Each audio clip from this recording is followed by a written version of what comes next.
everybody.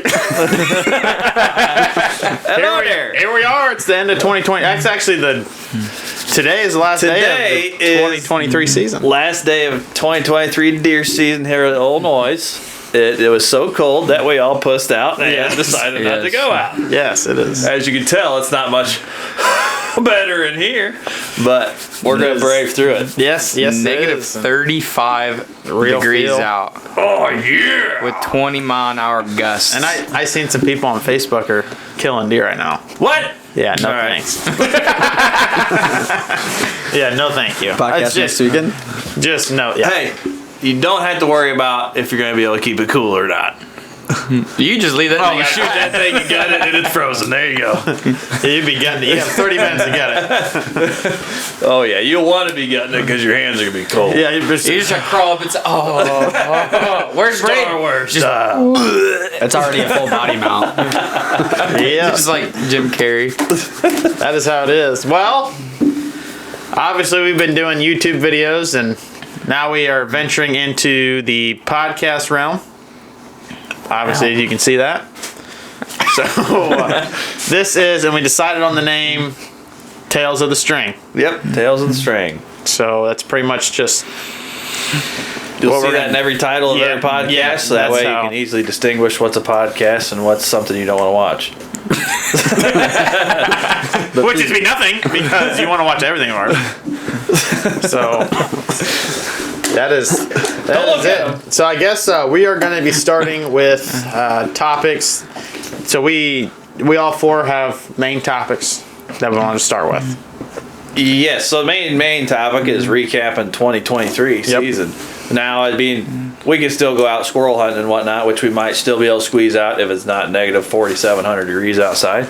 And might still try to take down some of them squirrels that bug us during deer season. Yeah. So, but I think we're going to go over a recap. We have some good ideas of what we want to do, what we want to see talked about on this episode, and put it out there that we're not professionals. We're just trying to we like being together. We like hunting together. So we figured we might as well just throw up a podcast together, because it's almost like, we always have great ideas bouncing off each other. Yeah. When we're just sitting there talking to each other. I think other people could benefit from hearing what we got to say. We're just from Central Illinois, and we don't have awesome properties that are hundreds of acres just decked out with the best food plots and deer stands and the best doe to buck ratios. So we're out here doing it like most everybody else. So I think it would be cool if people want to tune into this and see what we have to say and maybe implement some of the stuff we do. Absolutely. So, with that being said, I think probably the biggest one that most of you guys will know would be the deer that me and Brandon have been after for 4 years. Yeah, 4 years. So far, the best experience we've had with it, closest encounter, would be Connor. Yeah. So Connor, if you would like to take off with that. You guys went out that night before to go set up your guys' stands, and I remember calling you guys about 9:30 in the morning, kind of asking, because you guys kind of had more knowledge onto that than I did, like what would be the best way to set up. I got constant pictures of him coming in and out, so I set him up, and it was the first time actually saddle hunting, and I probably should have tested that out more, but I get out there, and about 4:45 I had a couple of does come out, and then about 5:20 getting into shooting light, and I was just on my phone, and throat patch walked out and kind of caught my eye off his antlers, and I wasn't going into like, okay, what kind of buck is this? I kind of just went off like, he's huge. So I went after, got the camera going, range finded him, and he was out at 32 yards, and went to go shoot, and I felt fine. I wasn't shaking, and I just don't know if I took my eye off the peep sight or whatnot, and made a bad shot right into lower neck, I'd say, mid and lower, but not enough to hit the jugular or anything. And he kind of just ran off, and went out that next morning and didn't really find good trails of blood. We found maybe a few drops until he went into that creek, and then after that wasn't good. Which I think it's important, that night we saw blood, and we stopped where it went into the creek. Yes. Yeah. Because we looked at the footage, and that's what's been such a great handy tool this year is having that camera to tell us where exactly that hit Yeah. was. Because at first you thought you hit his shoulder. Yeah. That the lighted notch is what really threw me off. I was like, okay, the knock is right above the shoulder. I just didn't really. Yeah, but when you Slowed it down. you framed can it. see the arrow fall down, and you can see it stuck Yeah, in his that you neck. could see the puncture. And then we were all like right away, hey, That- let's stop following this blood. 'Cause Yeah. he could be bedded down just the other side of the creek. We don't need to push any further. Yeah, and that's that chance that, there's so much meat right there, but then there's so much of like necessary stuff there. So that's why we didn't know The vitals. what we hit. Yeah. So that was probably the best move. I think we were crossing fingers for you to actually hit the jugular or sever the esophagus, but I don't think either one of those happened. I think you just got meat. He's just such a bulky deer. He I know. hit the neck, which is like the beefiest part of the rut, right? Yeah, he took it. He took that arrow, what, 20, 30 yards from impact? Not and then far, yeah. dropped it right over a log and Yeah. kind of just went off. Of course, your arrow only had what, 4 inches of impact? It was bad. I mean, well, we were lucky to, when you guys were out there and scouting, we were lucky for him to get a picture of Throat Punch walking in. Yeah, because we all thought that he had died from that injury or didn't come back, and then 2 weeks later I got him at 10 o'clock at night, and you could tell That was such a morale booster, Oh at least for me and Cage. When we heard that you guys finally had a picture of him, well, I figured it'd be a night because he's a big old deer. He's not going to be dumb enough to come back out in the daylight very soon. So, but it was great to see him come back. It was, yeah. And we actually made a short about that. Yeah, so the short was about the shot. Asking and people We were about, all like- so unsure of, we haven't been through a shot where it's in the neck and possibly jugular, possibly Yeah. esophagus. You don't know. And I think you even reached out to Matt Drury and asked him. We did, yes. did. I remember that. Yep. So I think that was a good learning point. That's for sure. Yeah. Of what to expect for certain shots, because we had that for a deer we can talk about a little bit later too. Just another shot that we don't know when to follow, and Yep. so we learned a lot this season. That's for sure. And that's the thing. We're not like the juries that have the backing for like Mark. We're not saying anything we about don't. juries. We love to watch their stuff. Yes, we but just don't have. We don't have the tools like they have and the knowledge that they've they've built up. gone to it. Hopefully, over we with. can build up Yes, to it. They're just- extremely smart. they are so smart, Yeah. and because they can focus their time on that. Yeah. Whereas Yeah. we can't yet, Right. and that's why we reached out to Matt and Mark. Yep. And got some professional opinions, and Because I'm sure they've seen countless numbers of different shots Yes. and different angles, different bows, and so they had more insight on that. But then again, I think he kind of told you the same thing. You might have been lucky to hit the esophagus Yeah. or the jugular, but we did not see the blood that pointed to jugular, yes, so we knew that for sure. He actually, I remember that text when I texted him. He said, he goes, man, that's a hard, I can't word for word, but he said that's a hard shot to judge. He didn't really think like, I mean, we were all thinking it was like, is it jugular or is it not? And he was kind of in the same boat. Like, that was a pretty tough telling shot right there. Yeah, that blood, when you don't see blood on the ground, it's very discouraging, and it also gives you a good clue of whether you should be following that deer or not. Mm-hmm. When you can't find blood consistently, I just don't feel comfortable following him around. So, but And hey, then- turned out he's still there. Yeah, and then about second season shotgun, you had an encounter with him when we were sitting in the double stand. yep. I don't even remember what day that was. I think it was. Was that second season? It was a Saturday or Sunday morning. Yep, it was. What time was that? Like 8? It was later. Yeah, because I remember sitting in the double. We had does and little bucks popping out, and Yep. then I looked down and I was like, okay, there's another deer big, and I see his rack. At first, it was hard to tell because there's so much brush in the way. It's like, okay, big buck. Then I look at Cage. I was like, it's him, and he's on some does coming in. The does are about 40 yards behind us. They are looking at us. Throat Punch stopped. He's getting, kind of like, okay, what's going on? And then you kind of went ahead and decided to shoot. I had to. I mean that doe had us pegged. He wasn't going to come any closer. Which for 70 yards, that's nothing for the Savage 220. Nope. And I actually ended up missing that shot. That was more than likely my fault, because I will say it. I'll be honest. I'm not a big gun guy. Like like you are and Braden are. I'm not a big gun guy, and I probably should have. Well, I probably shouldn't. Probably I should have looked up some and gained some knowledge about gappage. Yeah. And seen that 50 because I sighted into 50, but I went a little bit high for drop. I don't know anything. I'm used to arrows, right? I'm used to arrow droppage. 50 to 70, I don't think it's going to drop, but like. I'm not a huge gun hunting guy. I love my guns. I love guns because I am definitely Second Amendment, and I'm gonna do everything to protect it, and I'm gonna have those guns to protect it. Absolutely, and I have a couple of guns, but I'm just not. Yeah, I don't shoot them enough to say I know what I'm in and I out. prefer bow hunting over gun hunting, but I love having that gun in the toolbox when that season comes up because it makes more content. It just makes more memories. It does. It's easier to connect with that deer when things are passing up that rut, and you're like, man, am I ever going to get to see that deer? Am I ever going to get a shot? Or maybe he's just been out at 120 yards this whole time and during bow season. And when you get to that gun, you can poke him, no problem. Hey, guess what? Do it one more time. Yeah, and they don't.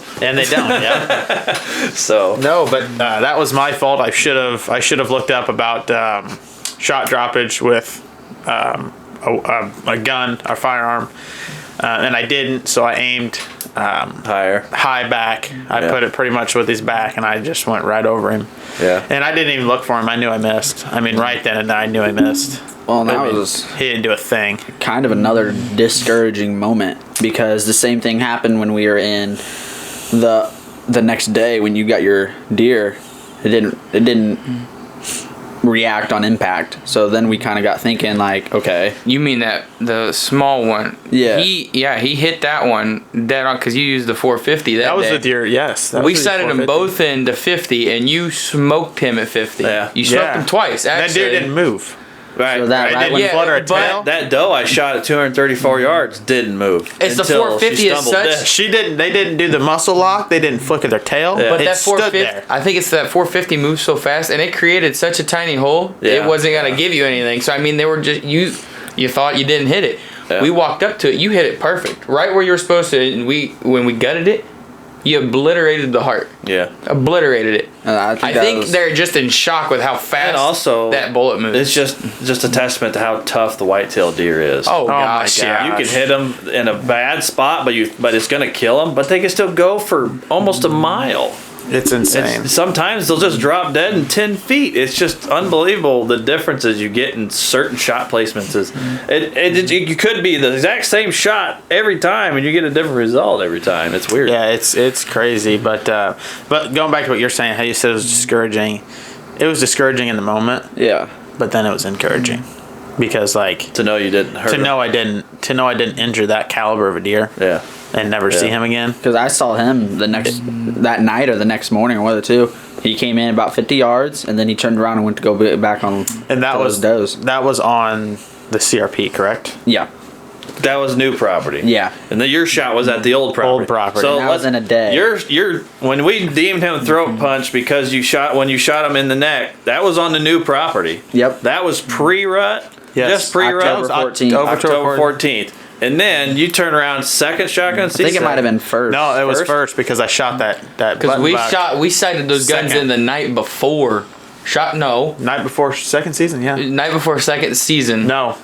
It was night before first season because I took the Nikon out. Your 220. Yes. Okay. Yeah. So it was the night before first season.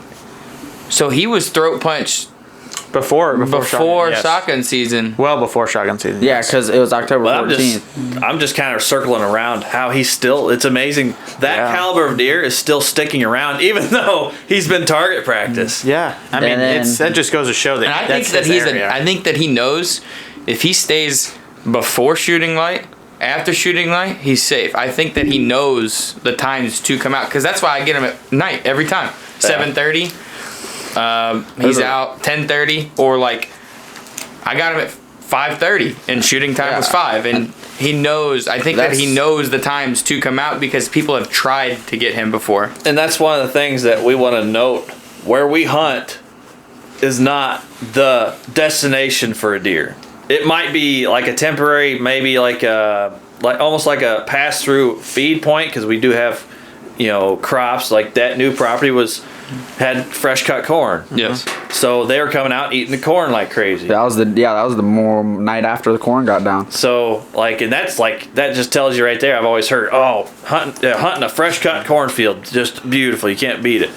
So our properties are not where the deer stay all the time. Well, granted, no property ever is, but there's a lot of properties that are set up for a deer to feel more comfortable to spend most of their time there. Yes, I totally agree. And ours is more just bedding's probably at 200 yards in the neighbor's property. They're coming across through here to grab a nibble to their destination food source. I know that I've always hunted properties like that as a kid. That's just all what we've always. Everybody really has hunted. Just you're not going to have the deer living there. It's pretty much just a passage. They just walk through. So I just wanted to make that clear for anybody listening to this. We don't have that property, that property that you could say, yep, I know there's deer here, so I don't touch this area. Granted, there's areas we don't touch of the property, no matter how small, because we want to save that for more like the rut.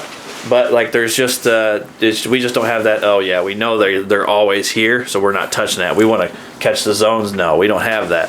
So we just have set up in the good, 3 or 4 trails cutting across each other, and just pray for that one day that he comes out. Because we have a lot of does. That's a problem. Yep. So with that leads into one of my points. Would be doe management. Doe management, yeah. Would be something that we have been talking about for a couple years now. Yep. And this year especially, oh my gosh. They just spread like wildfire. Yeah. It's insane the amount of does we have out there. And I think, like I've been saying the last month, is seeing all the trail camera pictures of the bucks we have in inventory. It's scary because I feel like that overall number, like all the biologists always say, when you have the overall number of deer too high, whether it's does or bucks or both, they're eating that food so fast it can't supply them all. So now I used to see deer on my home property all the time, and now I'm seeing them on this cornfield and the next cornfield and the next, because they're trying to find that little bit. And now it's -40 outside, and they're frantically looking for food to keep those calories up, and some of those bucks are just so skinny. I was showing Connor one on the right here that I'm afraid he might not make it. He's going to be a hit list buck in a year or two, but I don't know if he's going to make it. He's skinny. He's scary skinny. So yeah, that's just. I think that doe management needs to be a big player, or deer management period, because you got to keep those herds in balance. Yeah. And otherwise you're going to have a big food problem, and nutrition is going to fail. And you might not have throat punch. It'll be mini throat punch next year. I know, yeah, we don't. Yeah, we don't want that. Especially with injuries, Yeah, we don't know how that injury is going to stunt his growth. Right. For next year, but. And I wish I would have taken advantage in the early season, because the amount of does I had at meat of the wall, it's crazy. I was sitting on the creek, and I'm just sitting there. I was like, oh hey, there's a doe that's just walking right in front of me, or 10 yards right behind me. It's just that's the stuff we should be plucking, because I think science says 2 to 1 buck to doe. Perfect ratio, Yes. something like that. We are probably 5 to 1 doe to buck. Yeah, right. And that's not exaggerating. The does are chasing the bucks, right? Yes. We're a different type of rut. We have a different kind of rut. We pattern the does, not the bucks. Yes. And I think that's what's been driven into my brain ever since I started bow hunting. My first year bow hunting, it was everything, but now it's I just want to go after a trophy buck and not worry about it. And I think that's kind of I really need to take advantage of getting these does that are 10 yards in front of me. And it's just been driven into my brain I'm just going to wait for a target buck. Which I always believe that there's nothing wrong with going after trophy deer. Exactly. Just do your part in the doe management, because your trophy deer are going to suffer in the end when you don't doe management. And I know people say, well, if you're not going out for meat, then you're doing it wrong. I don't believe that. We eat the meat, but I also believe in, I get a lot of joy out of doing the homework on a buck, and I've been on this guy for 3 or 4 years now, and if you just connect with him or even get a chance to shoot him, it's just unbelievable, the feeling compared to just going out and shooting any deer you see, and that's all I needed to do. I'm not against that, but I love going after that one deer, but I also try to find the time to get the doe management going, or just get something for meat, and then worry about making a trophy deer attempt. Yeah, and well, the doe management plays a really big part in getting that trophy buck. Yeah, true. You know, because if you have an abundance of does, he don't have to go looking No, for does. no. You know, they're right there for him. He can do his thing, go back to bed. Yeah. You know, he don't. Yeah. Whereas if you eliminate does, and he's running and sees a doe in your field, Yeah, he's like, oh man, I haven't seen a doe for a half mile. yeah, right. I want that doe. You know. And maybe that's why a lot of people will say, "Oh, I had a buck come in this year that I don't know. I've never seen him before." Mm-hmm. Maybe they have a better They balance. have a buck better to doe, you know? buck to doe ratio. It's just that's I know- why I. Go ahead. Sorry, every single time I go out, I say I don't get skunked, meaning I don't shoot anything, but it's like I'm seeing at least 10 to 15 does each hunt. Yeah. And it's like, Yeah. that's crazy. I ain't seeing no bucks. If I That's see when it, you say, "Yeah, it's a lot." Yeah, that's a little. and it's too like, much. if I see them, it's that little spike or forkhorn. Yeah. And it's 15 does, and they're just cruising right in front of me on the other guy's property. And it's like, I need them to come in, and it's Yeah. another thing, man. They Don't got get me you. wrong. Late season, them spikes and spikes and forecorns are looking like Right. some 12s and 10s to me. Exactly. Like, right. oh, Well, that's for yeah. sure. Yeah, that's for sure. When it hits late season and you can actually make it out and not freeze your butt off, you know, you're brownish like, down. oh yeah, it's going down, you know. But yeah, that's I think doe management's probably going to have to be the biggest thing on Right. everybody's property. that should be a key. and I just think early that would be season. great to see the difference. If we can get the numbers tuned, I mean, we can't do it all. If we can get the Exactly. numbers tuned, we can see, oh, did that help this year? If we keep trying to keep those numbers tuned, because I always see Drury's always being an advocate for doe management, and I think Missouri has a special season just for doe management. And I know- Illinois used to have one. The yeah, the season. late Yes, season. the late season. They still do, but our county never qualifies. So I don't anymore. understand. We used to have it, but not anymore. And it's just all based on how many deer get killed in the county. That's why we need to kill as many deer as we can. I mean, get that late season. Now, Antlers I know on a it. lot of people are going to argue. There aren't that many deer around me. I get that. And some of you might be hunting public ground, which we haven't done. Yep. We haven't done public ground. Right? We've scouted. I have Yeah. hunted moraine one time. Yeah. It was with a buddy of mine, but I didn't seriously hunt it. I never scouted it. Right. He was like, "Yeah, here I had a spot we went to. We went to it, and I haven't hunted with him since because that morning, about 9:30, we get up, we walk 15 yards, there's a dude sitting in a tree stand, and Yeah. I obviously as a hunter, I felt like crap because I right. totally just ruined this dude's hunt, Yeah, exactly. you know, because I didn't take the proper time and scout. I think that's one of the things that bugs. Well, it's not even a scouting thing, because anybody that's good at scouting is going to pick the same place as you. Right. And we don't have, like, the public areas around us aren't like humongo, where there are tens of thousands of acres of just solid timber where you can maybe not find anybody. Or you always hear the stories of find that spot nobody else goes. There's not really that spot here because everything here like is separated by a lake. There's a lake in the center. Of both of our, both of the ones public that grounds yeah. around us. There's a lake in the center, and basically the timber that you're left around is not really deep. And there's a lot of parking access areas around There's the whole area. like too many. So you can basically get easily from the parking place to an easy spot, and so not any spot is ever not touched. Yeah, because you know that piece that nobody gets to. Okay, well they can get to it.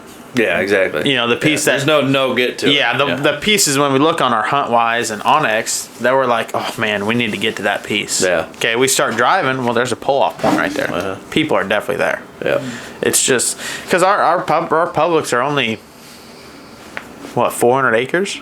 Marine View is 1,100 or something like that. It's not. But like, I it's, think the big lake is 10,000 or something if I remember Okay. right. I can't remember. Yeah. So, what was that? Doe management. Yeah. So basically, I mean, yeah. For those of you that hunt public ground, I do think you guys are good. I mean, because I whenever I step foot on public ground to even look at where I would hunt, because I've done that a couple times, just to see if I want to try that challenge. And I'm like, man, do I want to even try this? Because I know what I'm looking at, somebody else has been looking at. Because I see boot tracks there or something Right, like yeah. that. It's like, so I don't like being that guy whenever you go into a hunting place and you're, oh yeah, let me walk right in front of you to go to my spot. Yeah, it's just I'm just gonna set up 50 feet over here. All right, Right. you let me know if you see anything. you know, it's like a hunter courtesy thing. You know, it's just, I don't know. I salute all those hardcore public hunters. And the ones that I've been reading about, props to you for shooting 200-inch deer. Yes. Granted, I've seen those stories in like Iowa and places so far. I don't know that one that we're trying to do a story on this year. I think he was private ground, right? Yeah, I'm pretty sure it was his Okay. ground, or at least Was somebody it who private, knows. kids? I'm pretty sure he was on private The ground. 200 plus? Yeah, that the guy we're trying to get interviewed with. I thought That was private. Yes, it was private. 'Cause it's the It biggest wasn't- Illinois It wasn't his, deer. but it was private ground. Yeah. Yes. Yes, and it was. So, Yes, yeah. so yeah, we are working on another pod. Yeah, we're looking on doing some interviews, but So- we definitely have a really cool interview that we think would be Yes, very great for interesting. people to see, and especially being from where we hunt. Yes. I think he's very close to home Yes, very. for where we hunt. I'm not exactly sure where at he hunts, but he's definitely in the same this area. Yes. So yeah, he's got to be within a couple miles. He is. So- Yes. Yeah. So and it's interesting to see a deer of that caliber come out. Yeah, Yeah. from around this area, like I would have never guessed that a deer that big Yeah. would be from over here, and he's got the record for Illinois, isn't it? Is it? I I don't thought think, that I was don't the think rec- it's the record because No, he did because that one at Bass Pro, that is it. The Johnson buck got shot by a guy with a recurve, I think in the 70s or something. He was a 200-inch typical. Yes, but I think he said his was 200. I thought it was 208. His was 200 before Shrinkage. shrinkage. Yes. Yeah, because he had just shot it and had Yes. scored. You know, so you got that green score. You got to wait Yes. 90 days, I think, at least, until you get For that weight shrinkage. Yeah. Yes, but But still, I mean, that's you That don't is hear a- that very often, especially around here where Yeah. it's just ag fields. You know, you don't hold, there's not a lot of people around us that talk much about food plots and management like that. Because we always grew up. You see it, you shoot it, you go out in this one tree out in the middle of this field, and it's the only tree there, and you're lucky to shoot something, you know? Yeah. So there's never really been a deer management until like I don't know, maybe the late few years. I think people have been talking more about doing stuff just for deer, you know? yeah, and I think it's blown up, the whole management thing. It's really getting pushed right now, and it's getting pushed by the professionals. Yeah. So if yeah. that doesn't tell you something, like there's Well, I mean, that ties into it pays to have big deer to get video of big deer. Right. They want that on their videos for sure. So it's going to pay them dividends if they take the investment and put it in their land and grow big deer. right. So I mean, but for people to do it around here, like I think I think I've heard of some farmers that actually do dedicate some of their land to just for when they deer hunt. So they leave some crops standing and whatnot, and which is great for especially this time of year. So, but yeah, deer management, I think, especially doe management, was something we definitely saw and opened our eyes to this year. If we definitely need to be doing it. Yeah. Yep. I totally agree with that, and that doe management really ties into with another point that Connor had with ground management. Yeah. As far as food plots, keeping up with trimming, and I want to argue that everything. shooting an old doe is sometimes, most of the time, a lot harder than shooting. it's an old more of a buck. trophy. Yeah, I mean, that's a trophy. I've heard a lot of people say a big doe is more of a trophy than a giant buck. Because she's gonna catch you a lot faster. Oh my than a buck gosh. can. They won't even give you the second. They won't even give you 50 yards. It's No, if you see them start moving their head, yeah. You can just tell their language. It's like, Yeah. she knows something. And she doesn't, the wind's blowing the opposite way. You didn't even walk there. You like didn't they even have make a a feeling. noise. They just have a sixth sense, like something's going on there. I went out what do hunting. you mean? Like, That twig wasn't there before. Yeah. It's like they know. I went out hunting about 2-3 weeks ago, and you've seen where my stand is on the whole other side of that CRP field. There's about a group of 3, 4, 5 does, and they're just sitting there, and I was being quiet, hooking Is up this my when bow. we went out, me and you? No, I went out a few days before that. Okay. I'm climbing up my stand quietly, no making like how I'm making clang or whatever. Not making sounds. I get up there, and she's already like across the CRP. She's just looking at my area. And I get in my stand, and she just runs off. I was like, well, that's freaking Dude, insane. when they peg you, right in that tree, just you're That's done. the worst feeling in the world. It's like, Oh should my- I even just have? I'm just gonna cut this tree down. Yeah, this 'Cause tree's this- gone. As soon as they lock know. as soon as they lock their eyes on you, Oh my I've had it gosh. countless times where, Yeah.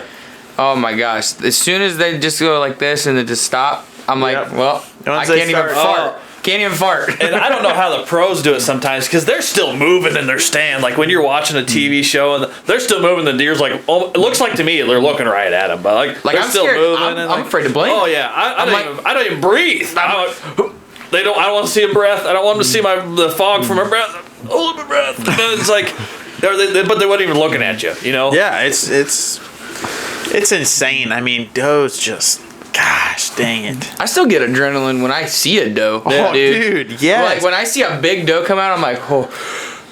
Because Okay. it's like I don't want to be seen because if I'm not shooting that doe, I definitely don't want them to blow it up for it. Exactly. So it's like, don't move. Is there Well- something else coming? Yeah, no kidding. Yeah, you always got to watch. But if you're not getting excited to shoot a deer, Yeah. regardless, what are you doing? Right, You know, exactly, you should be excited exactly. to shoot that animal. Yeah. Because like You while know? I was focused on just shooting big bucks, like I saw those does when I saw throw punch, I'm just like, okay, that's pretty cool. You know, I'm seeing deer, and it's like when I'm focusing on bucks and wanting to shoot mature deer, I'm just like, okay, it's just a doe. I mean, I'm still, but then when it comes time, like I need to get rid of these does. I have a doe coming in. I had her at 12 yards to my left behind some brush, and I'm sitting there. I was like, I am shaking. Yeah, it's awesome whenever Right. you're in the moment. Just And when I think when we think about doe management, deer management, I think we need to start just doing it early season. yes, early, just whack them. Just whack them. Yes. Because I think what hindered me from doing it is I don't like paying the prices of butchering deer. Oh my gosh! Well, it's Hopefully we can get a cooler and expensive, built yep. and whatnot, and so we can keep them. Because early season, it's just like when it's 94 degrees still on October 30th. It's not fun.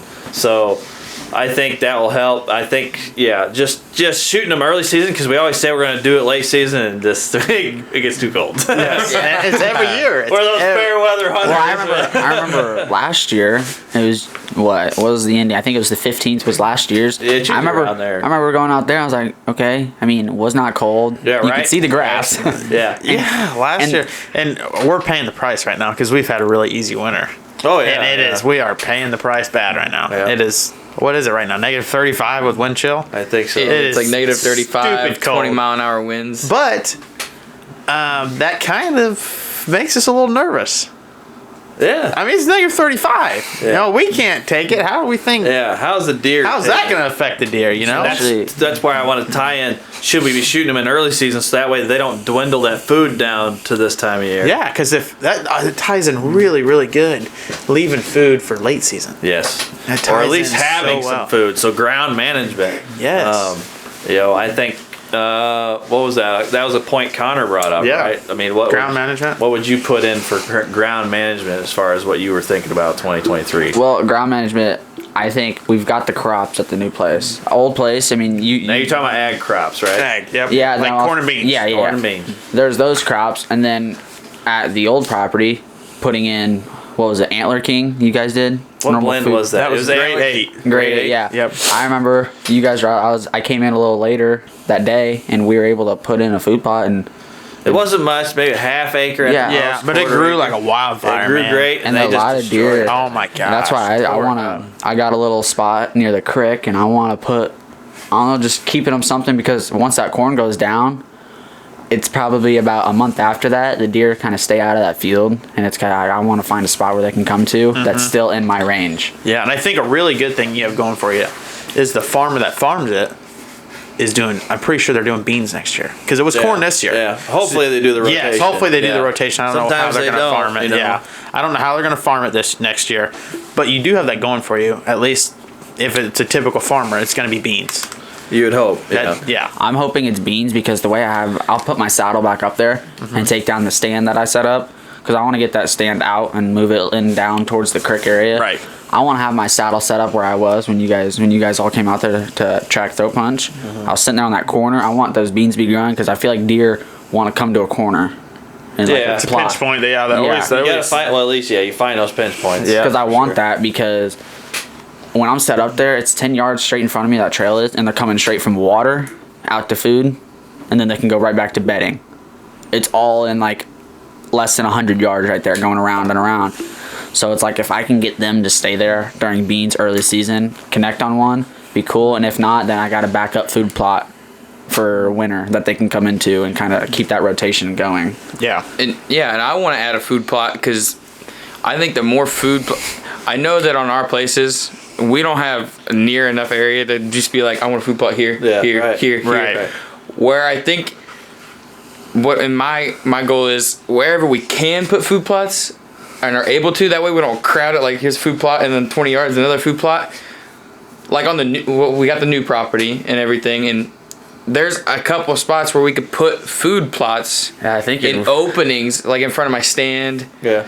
There's a big old open circle, and it's just grass. And late season, it's literally just dirt. So I want to put a food plot there. That way they're like, okay, I'm going to keep coming here. This place has an abundance of food. Yeah. I want to stay here. Now, for you guys, especially being it's going to be hopefully soybeans this year in that new property, because it's about a 36 acre ag field track, right there. yep. Yeah. So, and it's bordered by timber, and that's what you're hunting on. Yes. That's the timber edges. And so, what I always hear the Drurys and a lot of other hunters saying they buy back some of the crop from that farmer. What they'll do is say, can you leave 2 acres of beans? Oh, yep. I'll pay you for that 2 acres. You know, what is that? I don't know how many bushels they get an acre and how many, for 2 acres. Yeah, I don't know the exact bushel. So like, so it might be like maybe $500. You just pay them $500. They leave you. That's food 2 plot. acres. You guys, that's I would love to put that. huge. I mean, That would be great for that corner. Yeah, what people say for soybeans, don't plant them if you can't have at least 2 or 3 acres. In some areas, it's going to be higher because of the deer, and I think 2 acres might be pushing it. I think it's just still worth it.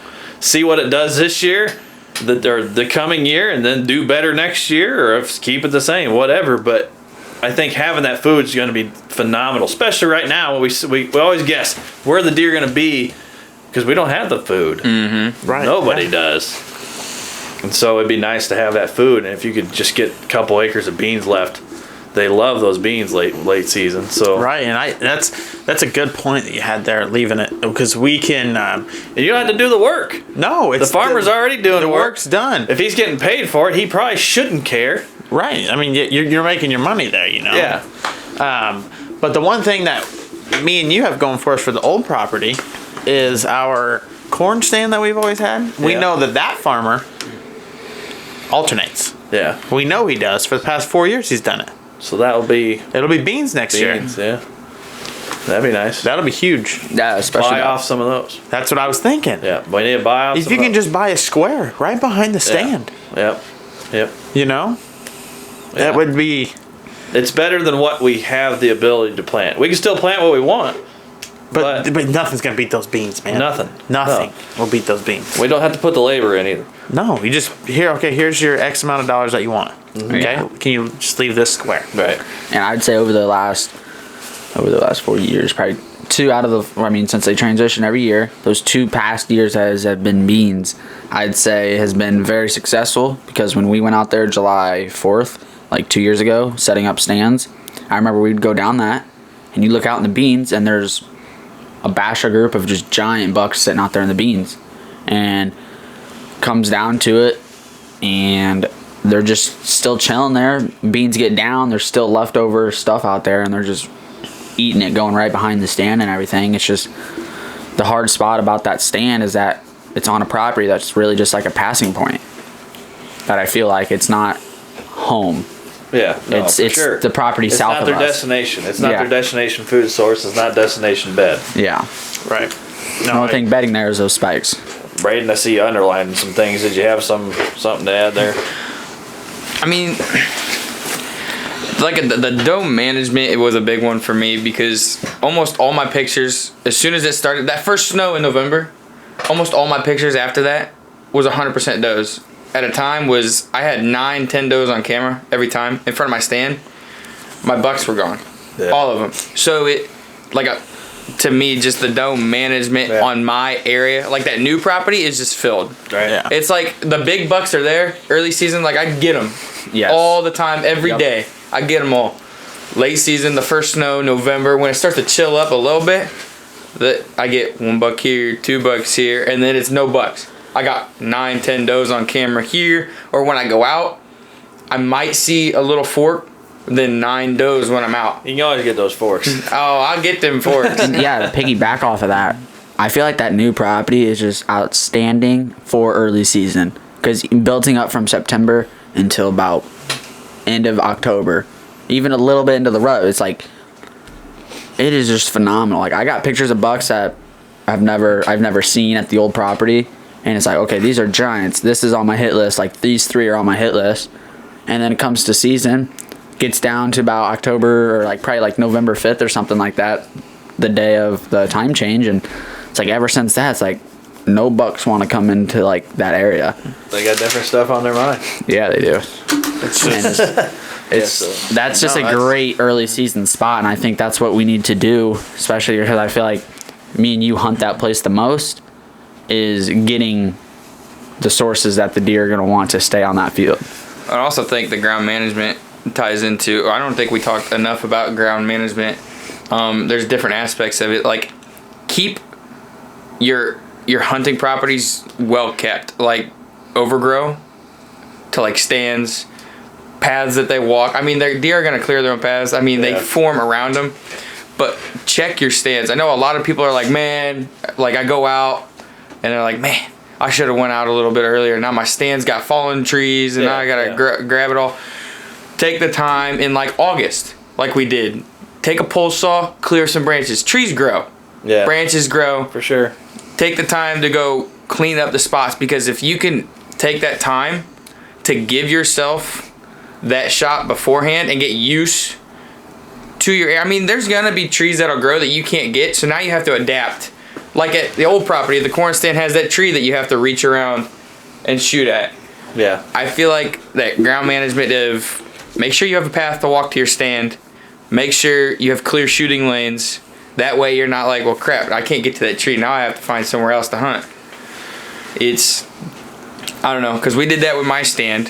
I thought it was a great spot until I got up there and there's tree here, branch here, branch here.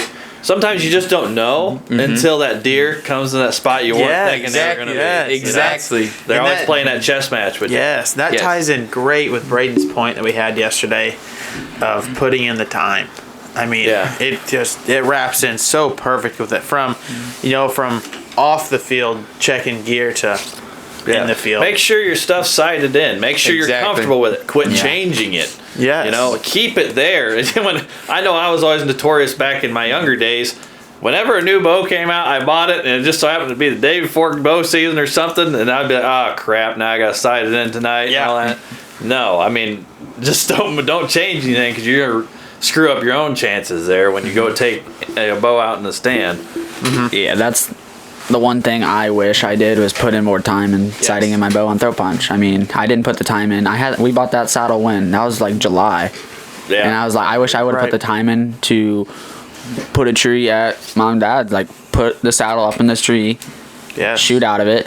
And I mean, the worst mistake I probably could have made was sighting in my bow, leaving it in my truck for a month. Yep. Yeah. Because that sight can move just a little Yeah, bit. So just- it's That's gonna no throw it different off. than a guy traveling 1,300 miles to a hunting trip, you know? Yeah. You gotta get out make and sure. check your You gear gotta before get you out shoot and that it animal. before you walk out to shoot something. And I just never put that into play. And honestly, I don't know how much the wind, because the day I shot throw punch, wicked wind like this, not as cold, but Right. just blowing straight south right across the creek. And he didn't come downwind. He came from the north of me, coming right up the wind. And I was like, okay. And he's coming. I was like, I shoot. And the only thing I could think of in my head is like, all right, that wind must have moved the arrow. And that was my excuse. And what really should have happened is I should have checked in my bow every day. Right. Just keep shooting.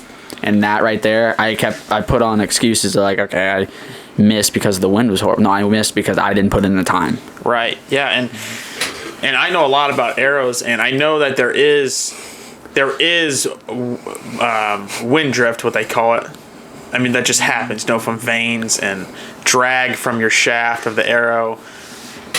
But regardless of that, yes, putting in the time of checking your equipment, regardless of how long it's been, regardless of what animal you're shooting, you got to check your equipment. Yeah. I mean, you owe it to the animal. I'll put it in there. I've spent a lot of time shooting a bow in my past, and I've shot a lot in the wind. And 30 yards, I couldn't blame. Yes, It had to be a 50-mile-an-hour. Yes, it's just I know that's a thing, right? Wind drag's a thing, but it's not such a thing for 20-mile-an-hour wind at 20 yards. It's not. You're not gonna see You're that. talking a couple inches, not 6 to 10 inches. You're right. You're not talking that huge difference. It's not like you said. It's not 50-mile-an-hour wind. That'll be a big difference. Yeah. Over 20-mile-an-hour wind. Yep. And that's why I practice in wind to know what it's going to do, because you don't necessarily want to give up that opportunity of a lifetime to shoot a deer. Mm-hmm. Because I don't know if the wind's going to take that arrow all the way to freaking Kentucky. No. I know now that the wind only drifts at about 4 inches, so I need to aim a little bit to the left. Yep. And that's talking like 35, 40-mile-an-hour wind. Right. And at 30 yards. And these bows these days shoot so lightning fast and with so much energy. I don't know. It's hard to blame it. Yeah, it is hard to blame it. And I know you are the one that got me into archery, as big as I am today. And sorry. Yeah, it has been such a burden on my pockets. No, but and I remember one thing that you've always said, and it's always stuck with me, is practice uncomfortable. Yeah. That is something that's always stuck with me, and I have it written down. It's in here somewhere. I have it written down. It's on a note. It's on a piece of note paper. Is practice uncomfortable. Right. Practice in a shot that you're normally not going to take. Yeah. Because if you have to take an awkward shot, you've practiced. Well, and that's also saying, practicing uncomfortable and practicing. I practice out to 100 yards sometimes. Yeah. Just makes that comfortable shot, that close shot, so much easier. Yes, it's like, holy cow! I can't miss this now. Yeah, I'm you shooting can't. This. It just feels so much better when you've felt the difference. Yes. It's like you've worn the other shoe, so it's like Yeah. I appreciate these shoes. Yes, and that is just something that I just don't take lightly. And and it's regardless of how much you practice, you can always practice more. Yes. You just always can, and it's. There's never too much. There's never too much practice because you're going out for, say, an elk trip, okay, right? You're already spending $1,200 for the tag and license, right? Yep. Why wouldn't you? Yeah. What would feel worse, doing all that work of going and trying to get an elk than wounding it? Yes. Oh my gosh, I would rather go empty-handed and know my equipment is capable to kill this animal than shoot an animal in the hind quarter and not get him. Right. And I read an article once that said, this guy was talking about tuning his bow. He's like, nothing feels better than watching a perfect flight arrow penetrate an animal compared to one that you can see the difference in videos when they slow them down. Yeah. The guy that doesn't tune his bow or maybe torqued his bow when he shot, that arrow's kicking to the side. Yep. Can you imagine what that does to penetration? Oh my God. When you're dragging against the rib rather than between the ribs? Yes, it is. It's huge, and that's why. That's why paper tuning, knock tuning, if you're getting that serious. A string never lies. Yes. So that paper tuning is going to tell you what that string is telling. Yes, and not a lot of people do this, but I'll stand by it. The paper tuning, okay, do it from 3 feet. Okay, now back up to 20 feet. Yeah. Because everything, just like magnifying glass, it amplifies. Yeah. Everything does. It's just like shooting rifles. You shoot 20 yards, you're off a quarter inch. You shoot 100 yards, you're off 4 inches. Yes. So it all amplifies, and that's just the small steps that sadly not a lot of people want to take. Yeah. And it's just. And we're all guilty of it. We are. We're not saying we're not the time in. Yes, and that's why we did that. We're not saying we're. I don't know how many times we have to try and learn from this mistake of just do the diligence and shoot your bow. Yes. It could just mean you shot it and be like, you know what? I should not go out tonight. I should not go out tomorrow morning. If you can make that. I don't even know what the word I'm would all be. for sleeping in. So Yeah. I missed that target terribly. My group's like 2 inches. I'm not going out. I didn't Robin Hood every one of them. I'm just not doing it today. No, and it's just making that, I guess, hunter judgment, or a courtesy factor, knowing that your equipment isn't there. Okay, I need to spend another day or two and figure out what is wrong. Right. You know, Right. and if you can't do it, don't just say okay. Get to your pro shop and get it figured out. You know, it's just something that is such a key. When you're to talking success. about bows, the old adage of whenever I used to hunt with a lot of older guys, oh, that's good enough. When you're shooting a gun, it hits a pie plate like that. That's good enough. When you're hitting you hit a pie plate with a bow, that's good enough. Hell no, it isn't. No, it's not. We don't need to do that. That's a good start. Now fix it. Yeah, you're lucky you're hitting that. Yeah. So let's start squeezing start out. getting in it. What are we When you doing? can get into a solo cup, you're good. Right. You're good. Well, that's another thing I'd practice. I mean, I suck at shooting a dot on a target. To be honest with you, I don't know if it's my eyes or whatnot, but if I shoot an arrow, I try to hit the other arrow. Yeah, that's how I shoot. I shoot one at the target, Yes. and I'm aiming for my arrow. Yes, that's exactly how I shoot. And I don't care if I break that $20 arrow. Yeah. You know, I want to know my I'm trying stuff not is to, there. but I know if they're like this, then I don't have much to complain about. Yeah. I don't necessarily want a Robin Hood. It'd be cool. I've done it before, but I don't want to do it anymore. Yeah. It costs money. Yeah. Robin Hood didn't have to pay for these arrows. No, it's He made his. yeah, he did. No, but that's just the thing, you know, and hunters they just don't take it serious anymore. You know, they get and it's almost a cliche now is the problem. You know, all these new hunters, they come in, they're gonna go buy a new bow, and then they get it set up at a janky shop, you know, and it's just like, yeah, I'm hitting okay. Yeah, right. And they're just like, yeah, I'm gonna go kill something. Yeah, But that'll no, kill something. You're gonna go wound something, Yeah, that's exactly what you're going to do. and then let that sink in, and then they set their bow down and never touch it again. You know, Right. that's a problem. It kind of stops them before they got started, really. Yeah. And it's just, it just all ties into putting in the time. I mean, I'm guilty of not putting in the time to broadhead tune. Yeah. I bought new, and that's especially broadheads are a big factor in putting in time. That's not with the arrows. Something a lot of new archers don't know. Fixed There's blades. so many things that change the flight of an arrow. Yeah. that you Fixed can do blades to a are bow. different than mechanical broadheads. Mechanical broadheads are meant to just put on and you can shoot. Yeah. A fixed blade has, and it might not feel like it, but it's a lot more weight on that arrow. But it's also aerodynamics. The Exactly. wind drift of Yes. those blades has to line up with the vanes. Yes, because if you think about it, a mechanical broadhead is not deployed. A fixed Right, blade right. is already deployed. Yeah. So it already has, that wind is already affecting it right away. Right. and that's what I had witnessed when I shot that Yeah. deer. I mean, you can see them. You can shoot that mechanical, it's going to hit right where you're aiming. Yeah. You shoot that fixed, you're 12 inches right. Yeah. You know? It's just a lot of stuff that people don't do or know. I don't. You put the time in, but you also have to learn what your tools are doing. Yeah, learn your Like to me, a equipment. bow is a tool, a gun's a tool, because you're just doing it. You're using it to do your job or what you're trying to Right. do. It's not a job; it's a hobby, kind of. Yeah. It's a way of life. Yeah. Hunting is to us, and so you're using this tool to do your job. Well, I'm going to know everything there is about this Yep. tool before I go messing around and trying to kill something Exactly. with it. Yes. You know. That's how it should be. I mean, it's just yeah. I mean, there can be a lot more said about that, but Yeah. that is just know your equipment, and you can't get any more confident in your equipment until you start doing it yourself. You know, once you start gaining the knowledge and are able to work on it yourself, then you can see the stuff that those janky pro shops aren't going to do. You can be like, Right. okay, I just shot this through paper, and Right. they said it was good, but I can see I'm still a scotch. So I will Knock still left. I will argue that stuff. Feel free to do yourself. Now, getting a bow press and stuff, it's okay to do Yeah. yourself. You don't have to. Yep.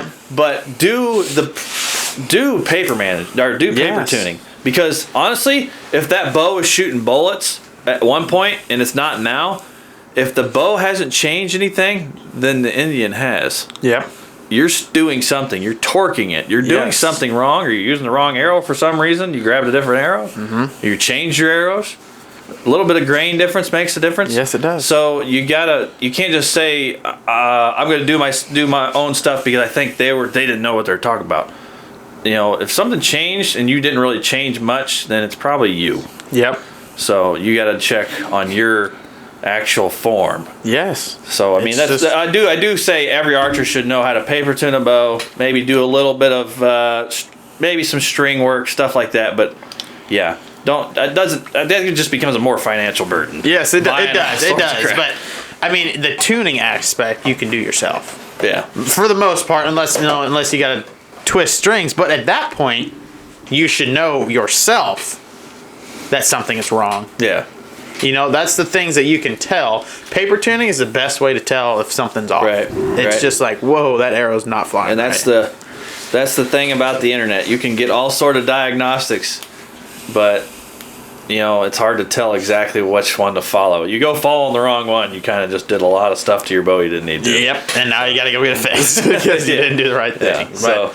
But usually bows come out of the box about ready to fire. As long as you tune them, like get everything lined up perfect, and give them a paper tune, and your form is good.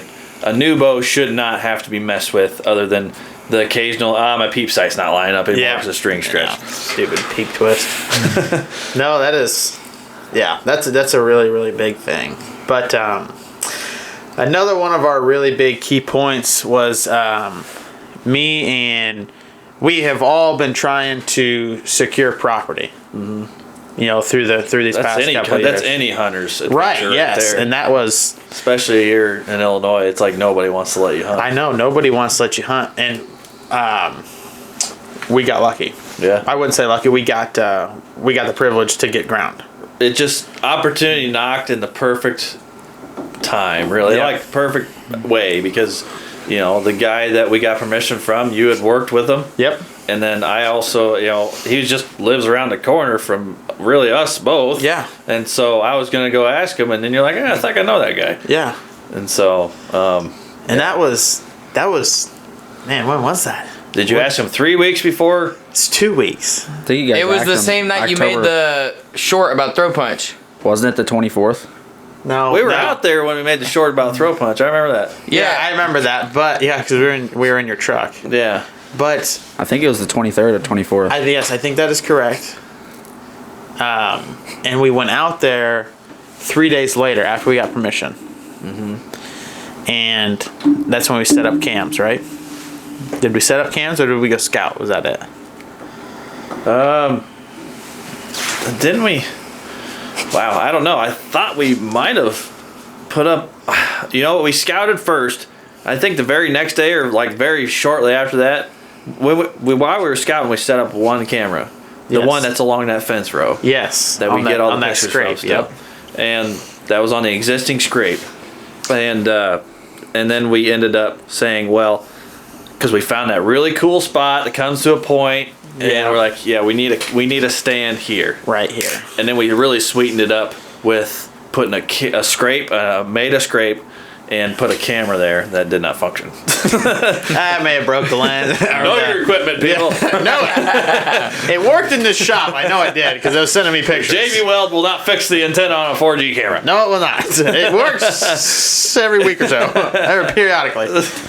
So, But I think that's how it went. We originally went out because it was on some family's property there was cattle.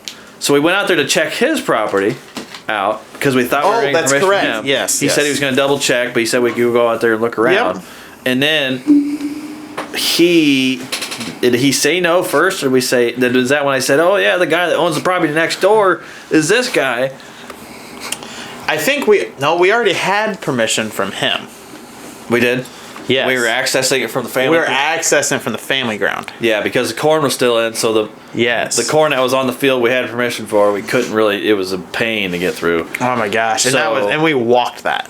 Oh my gosh! We walked from the family ground, which was still hard because you had to walk around the cattle fence. Oh my And then go gosh. through all these thistles, That sucked. down to this valley and up this grass mound. Oh my gosh! Yeah. Not a mound, a mountain. Yeah, like uphill Grand both Canyon. ways. Yes. And, so it was a nightmare. Over the river. Yeah. And one of our Grandma's videos, house we go. one of our videos is when we were wearing our first light gear and coming back. Oh, and it warmed up After too we much. went over that hill and coming back down, I felt like just rolling down. And it was just so hot. It was. We were sweating balls for sure.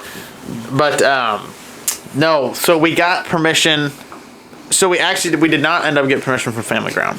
Yeah, we got- were allowed to go through. We weren't allowed to hunt. We're not allowed to hunt. We were allowed to access it to get to the other property we have permission to hunt. Maybe we can change that this year. Possibly. You just always Gotta ask. keep working on it. Gotta keep working. That's something you've always said. Ask them. And Not if they piss them off. Don't Just piss them off. Keep saying, but if hey. you ask them, they say, "Oh, not right now." Okay. 3 months later, like, hey, Hey. just checking back in. Yep. If they get a little more sterner, then maybe back off a little bit. Right. But if Right. they're not, always just check in with them. And but finally getting that yes. yes, Out of oh so my many gosh, no's. we have had so many no's. And it's not a huge property, but it's the right spot. Yes, And it's not really the perfect spot, but it worked. yes, It had the deer. yes, because we know the property, not the family ground, but there's a property to the west. The east.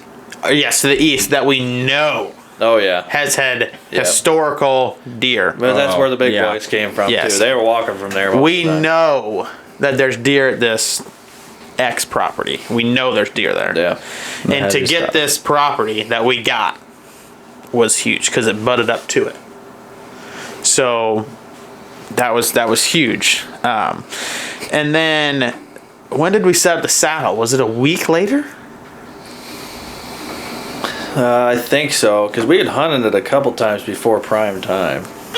Yes. So it really wasn't a whole lot of time going on. When did we get the throat patch come back into play? November. I went on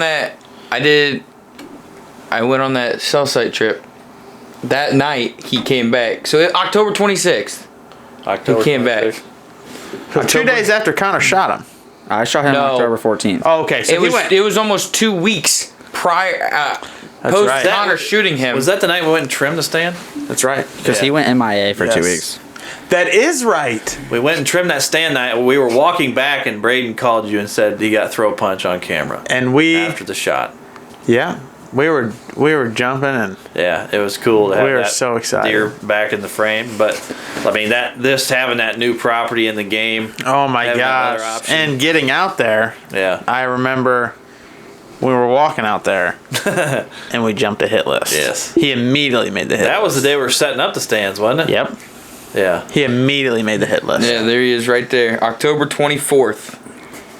That was the first time we had and you seen can him see in 2 his- weeks. You the can neck see hole. his And that's- neck. That night is when we took that picture, blew it up, and put it on short. Yes, yeah, it's on our YouTube, Like, Uninfringed he- Outdoors. It's there. Throw punch still is alive at that point. Yeah. Yeah. He's a giant He deer. also went MIA for like another month, and then I finally saw him like Yeah. They said, I think I read that a buck's home is around 3,000 acres of ground that he'll roam.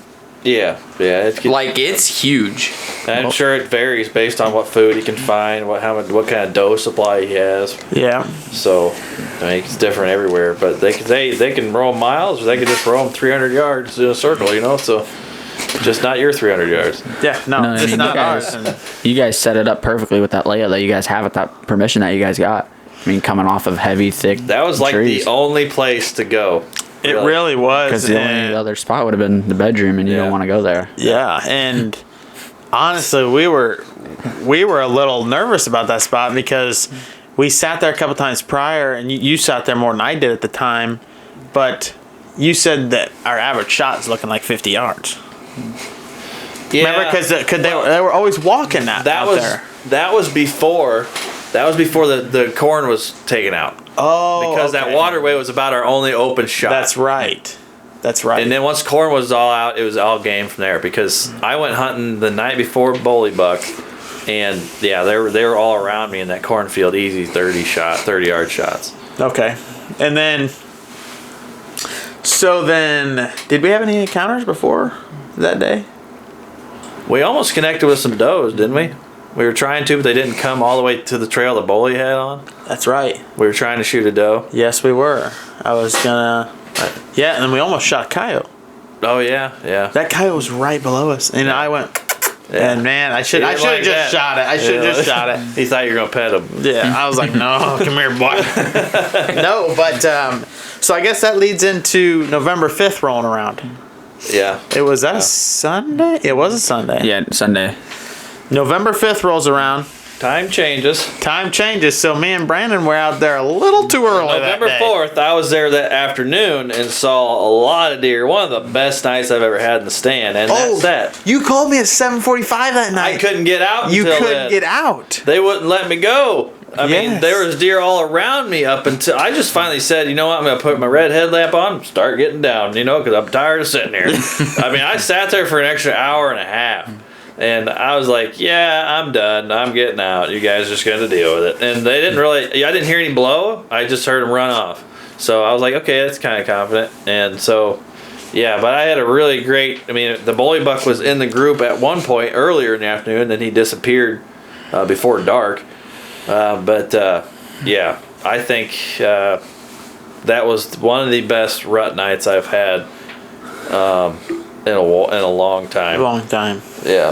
November 5th was huge because you guys got him, and then me and Dad went out to the creek, and because that was we went out there, and we were cruising down the road, and we probably saw 8, 9 different bucks, 3 huge ones, and it's just like, wow. And then Braden got out there after us, and he's like, hey, throw punches out in the CRP. And it's like all the bucks were moving on that time change. Yeah, it just flipped a switch.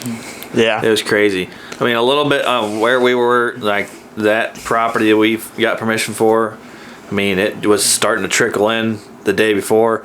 And then the day of. Oh my gosh, it's like November 5th is like a movie. Actually, I forgot that night that I was sitting and tried to shoot bully the night before you shot him. I saw the big boy at that fence row. You saw Jim Bob. Remember, I told you. That's right. I saw Jim Yes. Bob at the south edge. I was like, I couldn't quite tell, but I knew that was a big deer. You just know a big deer when they're off in the distance. And Jim Bob, he was the big boy walking around there. So, and that just tells you, it's just there's a certain switch, and it was hot out. It's in my video of how hot it was. Yeah. And so, like, it just tells you there's just a certain time of year that just click. There they are. Yeah, They're all out looking for does. They're like, all right, let's go. It's just that day replays in my head, and it's insane. Just how clear I can see that all happen again. November 5th is a day I'll never forget. It was my first ever antlered buck. Visibly antlered deer. Yes, I've the shot other a lot ones have been couple nubs. numbers. Yeah. But those are good. It's like a rabbit's foot. Put that thing on the chain. Good luck, Yeah. Besides that, that was So that was your first antlered buck. yes. That was Bow or period? period. Okay, that was a first. Just this 2023 season, I just want to make a note of this because it was your first antlered buck, and then that's not your first deer with a bow, right? no. Okay, so and then this first, like how crazy this rut was. First time I've ever seen bucks fight, and they were like 30 or 40 yards from me. that's I was standing by right. my freaking ranger, walking to the ranger from my tree stand. It was dark. It was after an afternoon hunt. I can't remember what day this was, and I just had to sit there. I was like, dude, there's a deer. I see a brown blob walk by me about 20 yards. He's going to these other brown blobs. And I'm like, why aren't these brown blobs even scared of me right now? Like, Now I'm scared. but then I see these two circling each other. I'm like, oh, I get my phone out and they're just tearing each other up. That's just so Were they cool. shooters? They would have been if it was daylight. I don't know. This is the first year I've actually heard a buck grunt, like Same. physically in front of me, like Yeah. like You said that too. I've always seen videos or Yeah. like I know what a buck grunt sounds like, but to actually witness like bucks grunting during the rut was man. just awesome. It sounds so much different than your It call, does. right? I'm Yes. like, who the You're hell like- made this? And the way they do it too, it's not your. It's Yeah. yeah. Like Oh, yeah. it's every time they hit the ground. Yeah. It's just instant. It's. I feel like crazy. every single time I hunt with Cage in a stand, he's like, "Oh, did you hear that? There's a grunt over there." I was like, "Dude, what are you talking about?" I was like, I can just I hear was it like, now. "Dude, It's you're like after you're smoking something, dude." after hearing it, you know what it is. Right. You just know it. And that was the time I heard that grunt was an amazing morning because that was the day I shot. That was the day after you shot at Throw Punch because I saw him. He came in and actually started at 8 o'clock. a nice 8-pointer came running 20 yards to my right behind me, came in from the field, and I was like, whoa. He stopped. I'm trying to, like, come over to me, trying to get his attention. I'm looking at him. He's kind of looking in my direction. I was like, take a step over. And then he goes away. Wide 8-pointer comes out. Throat patch comes in within 50 yards. And then I hear, and I was like, look to my right, and there's just, and he's not huge. It's a little 6-pointer. But it was crazy for me because I was like, wow, once I saw throat punch, obviously, I was shaking because I was seeing him come to me rather than, oh, he's right there. Yeah. And I'm already shaking, and then I hear that first grunt. I was like, whoa. I was like, this is a new experience for me. And just hearing that, I was thrilled but also nervous because it's like that feeling when you see a giant buck, and it's just like, this is awesome. And then since then, it's like, okay, I've heard a couple bucks grunt now, and it's like I kind of get the hang of it. I can kind of tell what's there and there. But it's like, for the time before that, it's like I'd be hunting with Cage, and it's like every day in November, he's like, oh, that buck just grunted. Yeah. I heard a lot of grunts personally late. Like I was in the stand and I'm like, okay, I'm going for a doe. Like in December, I was hearing grunts. I'm like, okay. Well, they communicate more than people think. Mm-hmm. You know, that's their talking. And I've actually heard bleats before. A doe. See, I've still never heard that bleat yet. Yeah, I mean, it's kind of like a grunt for a doe, but it's like I don't know, it's a different tone. Higher pitch. Yeah. So it's definitely different. That's for sure. That's why I always like to use those can calls, even when I'm just trying to see if some does will come around me and make them maybe comfortable to come around. Maybe make it sound like there's a doe around me, and they'll think, well, there's some deer over here, so let's go hang out with them or something. Mm-hmm. You know, always trying different tactics anyway. Another first that I saw was you having a freaking video on your camera of a buck breeding a doe. Dude, yeah. I Oh my did. gosh, So yes. that was the first time In daylight. Yes. Yes, so it was actually a brand new buck, a gnarly 13-pointer. He got him the day before. He did. Super and tiny. I went out and bought a brand new camera because I was like, man, I want to cover more spots. So I put it in the middle at the old property, and like one of the first videos that I got was him breeding a doe, and it was gnarly. I mean, that was awesome, but I mean, it was pretty cool to see. Pretty nasty, but Well, I know it's just cool to see because you just don't. You know a deer's comfortable, especially a doe hanging around that long. You know the doe is comfortable enough to be bred there. oh yeah. And that, I mean, sometimes they get ran to death. Right, they just fall. but you can see they have no option. in the photos and the video, neither one of them breathing hard. Right. So let's keep this G rated here. No, but like Neither one of them have their tongue out like they've been running. right, You know, they're just comfortable. You didn't see that. You know how when you see a buck stop and he's been running just nonstop for does. Yeah. He's got his mouth open, almost about to drool. He's looking everywhere, And breathing hard. those two were comfortable. And all don't do. Like I thought it was cool when I saw those bucks locking up. They were grunting, breathing hard, and then just be. That's all you hear was just heavy breathing of the antlers, you know, rustling of them fighting in the cornfield, and you just every now and then they'd let out a grunt. And then the one buck that wasn't fighting chased their doe off. It's like, He's like, hey "Screw guys, you guys." you guys paying attention here? This guy's about to take her. So On with the I mean, the piggyback off the grunting. I mean, this was probably I've seen videos of people calling bucks in with a grunt. You guys witnessed it firsthand. How did. strong a grunt, and you guys didn't even rattle, did you? no. So you guys witnessed how strong. And I mean, we've all seen the video. How strongly a grunt affects Yes. a buck that is like At the right time. The and right place. time. Yes, like he was like, I'm the big one here, so let me come and see what's going on. Yeah, Exactly. Because if you want to talk about to piggyback off of the right time, right place, the night before, you did the with the same bullet, thing. yeah. You did the exact same thing, and he wanted no part of it. He didn't care. He Didn't I care think he at turned his all. head and then was like, "Yeah, I don't know what's going on here." Yeah. Because we didn't have the backdrop. He was kind of to the south of me at basically. I think he was about to enter where basically he entered after you shot him. He entered the woods, and we lost sight of him. Oh, so he was on on the west side. He was in the bowl between the bedding and the finger that we were in. He was about to enter the base of the timber there, like where they always go. And I tried to grunt him to get him over. And basically, all he has to see there is cornfield. He's like, there ain't no deer out there. Yeah. I ain't no fool. He just walks away. So No, that. And then go ahead. No, you go. Piggyback off of that. Okay, and that just goes into effect that just that in less than 12 hours or less than 24 hours we did the same thing, and he wanted every bit of it. that's less than 12 hours. That was Because that was the 7:30, night. I called that you was the morning. That morning, we got out there, 5:30 in the morning? We were out there a or little something? too early because Well, hey, it worked. I mean, who cares? It paid off. And who knows what else would have come by that day, I know. If we didn't connect with the bully. You just never know. That's another thing you take away from this year is you don't know unless you go. Yep. So it's but like the grunting, I've always like the older I get, the more I've learned that I used to be a big time blind rattle guy, and I've called in a few bucks with it. I got a wall mounter with it, but I can't say it pays off as much as the visual grunt to them. yes, Grunt, let them look. Don't let them see you grunt.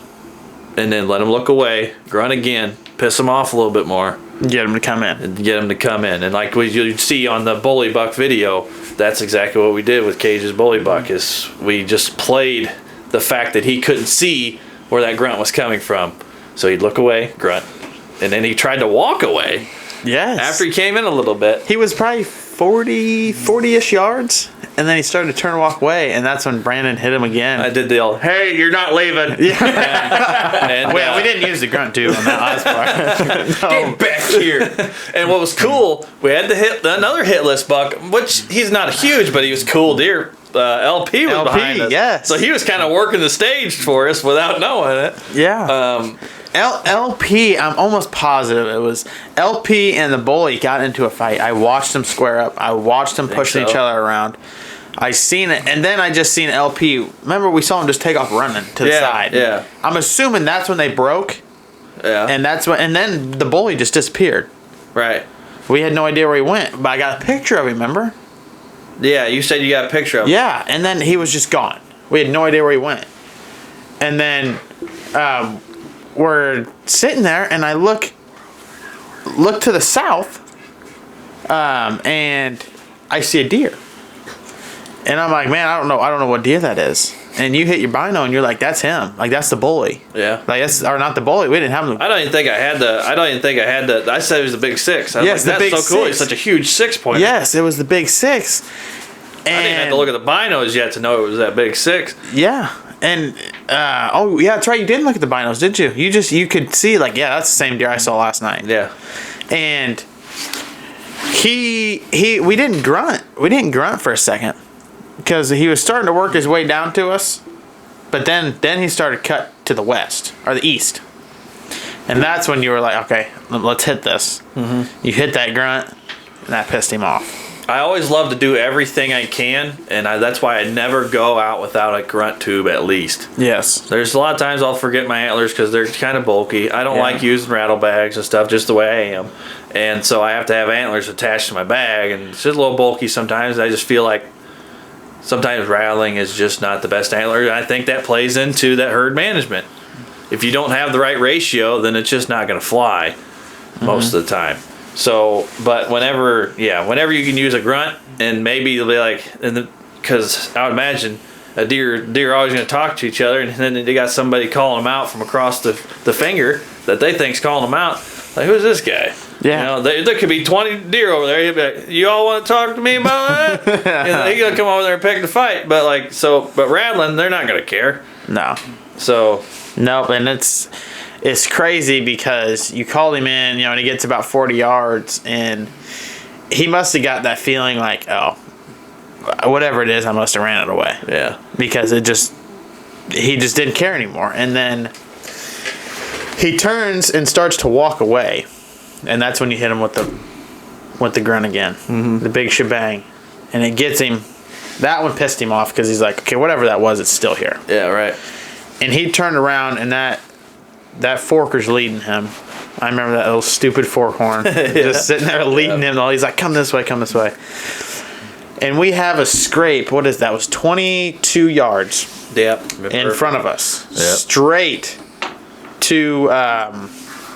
to the south of us. Boom, right there it is. Mm-hmm. And that was where we anticipated our shot was going to be. Was in that pinch point. That crossing right there. And he comes in. He read the script perfectly. Right. Perfectly.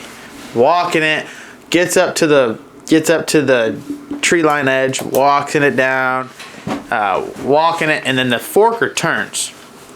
Now, granted, that forker, did he see us?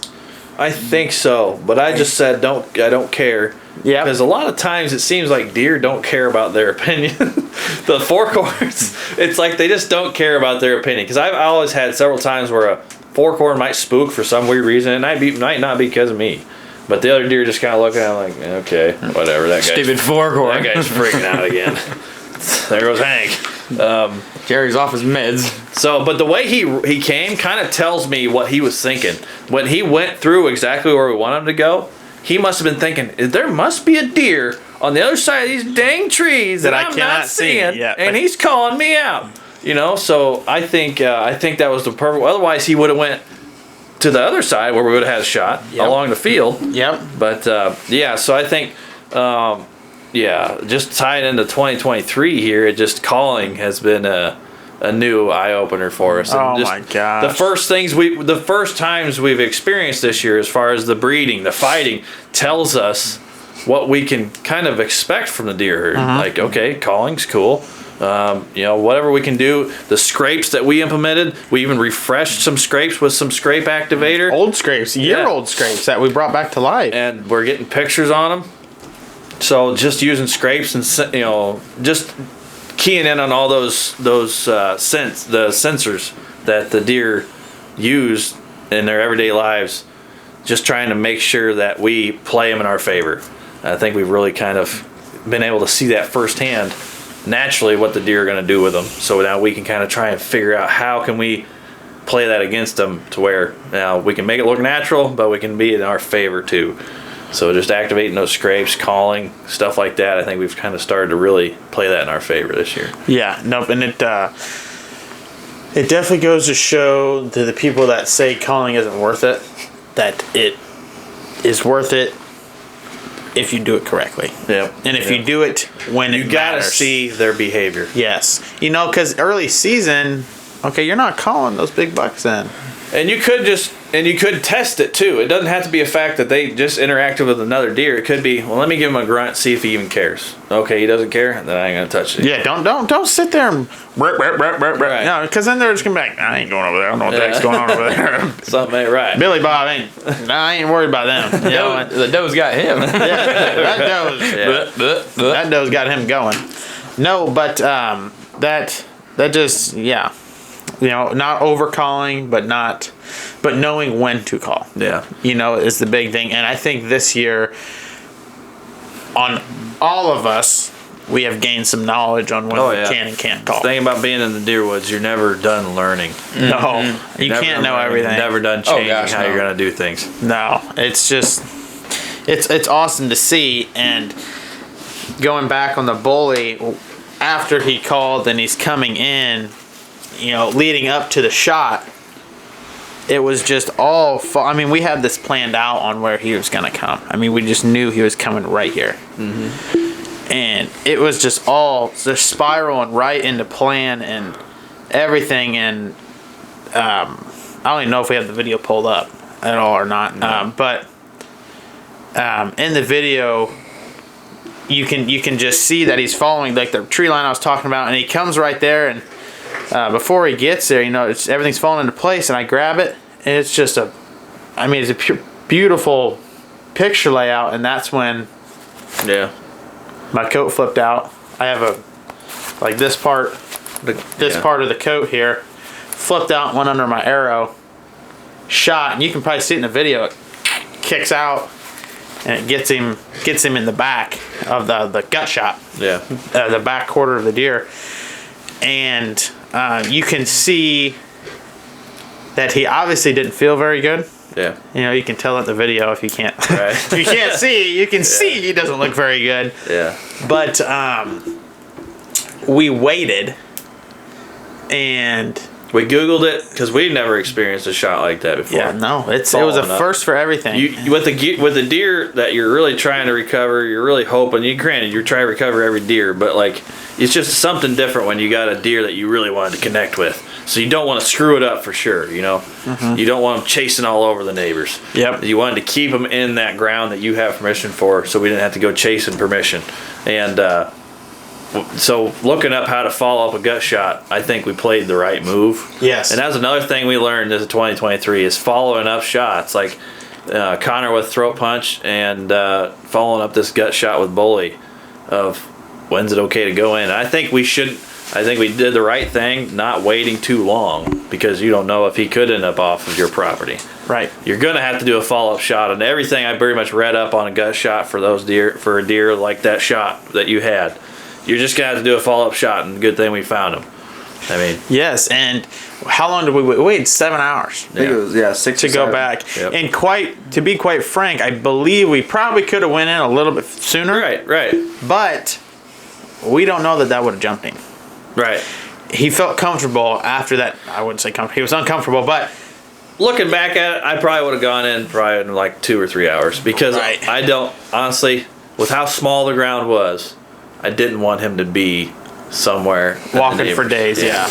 Yeah, and the fact that we got in so close to him. Yeah, that was crazy. nuts. Yeah, We were within 10 feet of him. without knowing it until after we caught up with him, circling around. Like caught up with right him. where we were thinking he was gonna cross on that creek, we were looking there, looking at tracks. Like there's lots of tracks, and we're just like, yeah. And then we went down farther into like what would be easier, and we get down there, and it's like we see him. He actually found him poked, and I was like, we were 10 feet within that deer. Yeah. That was crazy. And you can't see them because when they're like that, they're laying down. And now, thanks to 2023 and that shot, we know like what to expect. You gut shot a deer, they're not going to go far, so don't bother going after them right away. Yeah. Give them a second to feel safe and then go. Yes, and that deer felt safe where he was at. Yeah. Because giving him time wasn't going to kill him. No. It was not going to let him die. He would have died in days maybe, but like you had to put up a follow shot. There's no doubt about it. And I think 2023 has definitely given us a lot of schooling on follow-up shots, shot placement, knowing our gear, Yes. being the best you can be, and before you go out in the stand. Yep. I agree with all that. Lots of new and good experiences that happened this year. And one thing I learned about this year is just really looking at aerial photos and topographical maps and how Oh, the yeah. contours of the land, especially if you're on public ground. Like when we went to scout public ground, I had a good idea where I wanted to be because I looked at the contours of Where the ground. hills were and everything. Yes, it's just deer love the seam. It just seems like they love those low points. And the way where we looked at, and like you said earlier, like a typical farmer is going to switch to crops. If they do that next year and switch to beans, the layout that we've scouted out that area will be perfect. Yeah. There's heavy trails everywhere, and if we can all four get situated, set up, I think. Did you guys see any traffic in there? No, it was. We were wishing we would have gone on a clear day. So there was human traffic, but it's because there was a lot of pheasant hunting going on still. Yeah. Because that's that controlled pheasant area. We were just there scouting though. And we kind of wanted it to be like a good day, like good weather, to see what kind of people are going to go out there. Exactly. But it was rainy and bad weather. I remember that. But yeah, we went out there and probably 4:45, 2 bucks came in behind us. As we were walking out, we're like, okay, right where we thought they were going to be bedding an area. So it's like that spot that we have goes from, if they do it next year to beans, it's going to go beans, a divot, and then a whole bunch of CRP. And there's a pond like right in the middle if they needed that. So that spot that we're in, that area, is a perfect spot. So I think we just really got to emphasize on all that. Yeah. But Yeah. And I'm really stoked about how we've implemented saddles this year. Oh my gosh. Saddles is a game changer. I was always just hearing that. I've always been skeptical about it. Yes, I was I've so seen them skeptical. like, man, that seems like a hassle. Yes, but it's really not. Yeah, it gets a little uncomfortable if you don't know how to get your adjustments right. It can be. Yeah. Yes. Now there was this attachment I saw. I don't know. I think the spreader. The spreader. Yeah, I the bet bridge or whatever they that call thing it. will work so well. Yeah. I know it will. But when I had it adjusted right, I was comfortable. yes. Now it's there's not. a certain point you got to find it. Now, and to me, I wouldn't say a saddle's an all day. Not for me, no. No. I've been used to tree stands, and I'm going to be moving my way to tower blinds. And I'm just lazy. I also want to be out there when you get this kind of weather. Yes. I want to see. You don't know until you go. I want to know And what they're doing. And we actually shot the bully out of the saddles. Yeah, yeah. You know, it was awesome. I mean, that's just an awesome. That was pretty cool experience in itself. Connecting with a nice buck on new ground. Yeah. 2 weeks after you get to ground. My first And ever a antler saddle, buck. And first ever antler buck, calling them in, just all sorts of things going on there, and the Yes. rut activity that was going on. Oh my gosh, it was insane. LP was pushing 5 does. There were spikes trying to get on his party, and he was Yeah. running them off. It was just great. It was, oh my gosh. I personally had a great rut this year. Yes, I think it was awesome. and I I think, think- so too. You're going to be able to hold on to that memory Oh. because of the cameras. Like Yeah, filming For all sure, that. filming all that stuff. That Yeah. right there helps because you can, like when you got your for muzzleloader, we were looking at it, and I was looking at a wrong deer. I remember that. That's another thing we've learned about 2023. And I kept- what we need to adjust. for Yeah, that, and I was what we're telling doing them, here. I was like, dude, I think we need to go inside and like get on your laptop, like pull it up on a bigger image, because I think we were both kind of confused. Because like right when that deer went in, then we saw a deer jump into the Yeah, bowl, and you yeah. could hear it in the video. I was like, yep, that's her, that's her. And we get in there, and Brandon goes, dude, she just reamed that tree and fell Right. down a hill. Well, you had me second guessing after that shot. I was like, because you're like, oh, she just ran to the left. It's like, man, I swear she just ran straight up. I was like, but I did see a deer over there. Yeah, dude, that deer jumped. Did she just turn into two? Like, did I split her in half? No, She and birthed her fawn. and then I you, mean, props to the CVA Paramount. I mean, come on, split the deer in half, and one of it's still running. I mean, yeah, and then we were looking at it, and I was like, whoa, because if we didn't have that camera, we would have been tracking a deer in the bowl without knowing that there's a deer right there. Because I mean, we pull it up on a laptop, and you see the whole tree. She It's like the snow whole. plows this pine tree or whatever, a little oak tree. I mean, this thing was 30 or 40 feet tall. But it was probably- you see that point in the timber going, wow, wow. Well, that's the only. We only knew that because of the video. We pull it the up, video and, showed exactly. and we get in there, and it's after hours, and we're just sitting there. I was like, all right. And look, and he goes, I was like, yeah, there she is right there. And Brandon goes, no. And rewinds the video. It's like right there. I was like, you can see her going backwards, like she fell back. yeah, you can see her. She's just sliding. It's like just got scared. But she was like, you tree. we about doubled up too. But I can't. I can't man. say it was Connor's fault because I watched the video, and it does look like your deer split to the left. Right. It's like they're like. That's like what they were- he confused me with. they I were did like- see a deer go left. They were like right beside each It's other. like they- whenever your deer smoked a freaking 8x8 and just and then this deer went to the left, so I was like, oh my gosh. Well, yeah, they met up in the middle. Like, all right, let's rock paper scissors to throw them off, and then they just split. And Yeah. yeah, you went to public ground, didn't you? So, like, that's another thing that just made come up to mind. The follow-up shot. Like, to me, it would have been awesome to just... Because there were still deer coming Yeah. out after that Because deer after that shot, it was probably what 20 minutes, and I kept doing it because I'm shorter than the grass when I'm sitting. And so Which was our plan. Yeah, Because I it was mean, just CRP-ish stuff. we're wide open, but we're in the CRP, and we're sitting there. I was like, all right, We're I gotta do it. backgrounded by a brush pile. So I stand up. I was like, there's a deer right there. I was like, there's a big old deer. And I tell you, man, I couldn't tell if there was a farmer who let his cattle out because these deer were huge. yeah, they get fed somewhere around here. I don't know what's going on. There's some big nose And over we're sitting there, I was like, dude, Brandon, there's another deer. He just got done doing his reload on his muzzleloader. Yeah, I reload the muzzleloader. I was like, man, I couldn't get that angle he had. 'Cause I was had like- a little tree in front of Yeah, we're sitting there. I was like, all right, let's switch. And then he kind of walked over, was like, where'd that cow go? Yeah, right. It's like her- Must be a couple bait That's another piles on thing that, where you on learn that, public ground. Back Like there. that's another thing we learned because you and I scouted my place,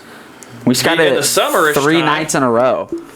but then you go to that time of the season, they take a different route. That's what made us so mad because when we were scouting there, we got on top of a big old shipping container and put on chairs, and we're just like, all right, we're sitting there like, boom. This time they're all coming down right against the side. We're like, this is perfect. And Brandon was telling me we're going out, and he goes, yeah, we're either gonna sit here, down there. So we get set up, and then we're like, the deer are most likely gonna come up there, and they're gonna come down here. We're like, okay. About 4 o'clock. Yeah. No, before 4 o'clock. Yeah, about 3:30. Yeah, and then the deer popped out. We're like, whoa. I was like, dude, they're right there. And they're like, all right, they're gonna come right down here. We're waiting. I look back up. I was They like, didn't. why did you just turn the other way? Yeah, And yeah. Brandon, I mean, we just look at each other like, this is dumb. But the one that I did shoot came from where I was expecting. We didn't even see him until he got into Yeah, the shot right. because we're sitting there. I looked to my right, and it's like I could see something, but I was like so focused on them. And Brandon goes, dude, there's deer right there. I was like, those things like teleported. The deer are just so sneaky, man. It's crazy. That's what pisses me off. Didn't you? I think you were telling me you were in a stand at your place, and you had a shooter. Oh yeah. You were bow hunting, right? Bow hunting on Thanksgiving morning. That's I'll tell right. you what, just another day that just tells me that this year was probably going to be hard to beat. Just Thanksgiving morning, I almost connected with a freaking nice deer. A deer that I have no history seeing on my Is that the one you got property. with your muzzleloader, or? What do you mean? Like, I shot a doe with my muzzleloader. No, he didn't get that deer on Thanksgiving. What was that? What was Oh, I did shoot a nice buck with my 400 Legend. That's what I was thinking. Yeah, on my property. That's That what was I'm second thinking. firearm season. Now, Thanksgiving, though, I was bow hunting that morning, and there was a nice main frame 8 or 10, just like that perfect symmetry, probably that tall, just that wide. Oh, man. A great deer to shoot. I mean, especially getting later in the year, you're like, yeah, I'm not taking a chance. But just another instance calling, man. I called him, but he came originally from a spot I wasn't expecting. I heard something. I look over. I was expecting him to be over here. My stand's kind of set up that way. And he comes over next to this creek on the other side of a little creek or ditch I have on my property, just coming off the neighbor's property onto mine. And I'm like, he's nowhere I can shoot.